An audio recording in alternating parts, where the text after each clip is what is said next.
ጧት ብልት ይቆማል በሳምንት ስንት ጊዜ? ከድሮ አንጻርስ አሁን የመቀነስ ነገር አለው?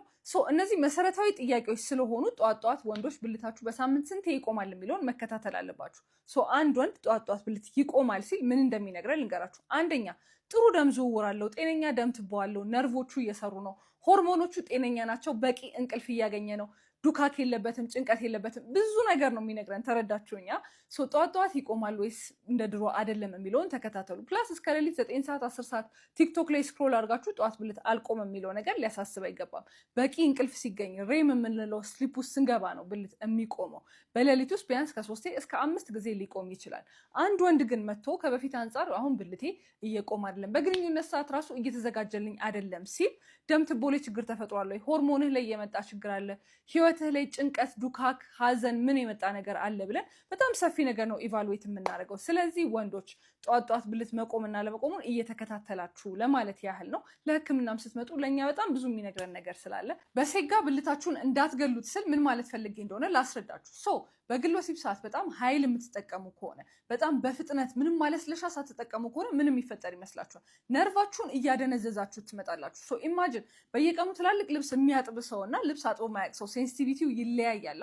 ብልትም እንደዛ ነው። ዲሴንሲታይዝ እያደረጋችሁ ትሄዳላችሁ። በተጨማሪ ደግሞ ሰውነታችሁና ጭንቅላታችሁን ታስለምዱታላችሁ በዛ ኃይልና በዛ ፍጥነት ብቻ እርካታን እንዲያገኝ።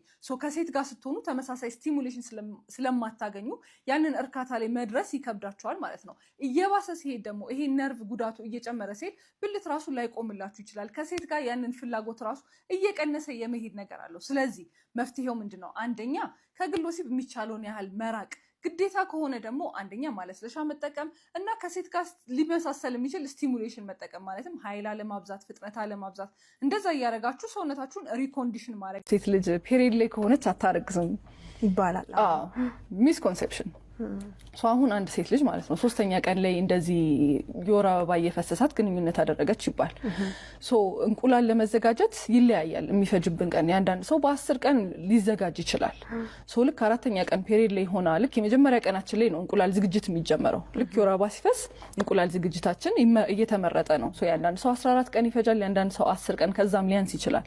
3ኛ ቀን ላይ ግንኙነት 4ኛ ቀን ላይ ግንኙነት ብታረግና ስፐርሞቹ 5 ቀን መቆየት የሚችሉ ከሆነ እንቁላል እስኪዘጋጅ ድረስ ስፐርሞች ቁጭ ብሎ እየጠበቁ ነው። ፔሪድ ያለ እርግዝና ሊፈጠር ይችላል የሚለውን ነገር ሰው እንዲረዳልኝ ይፈልጋለሁ።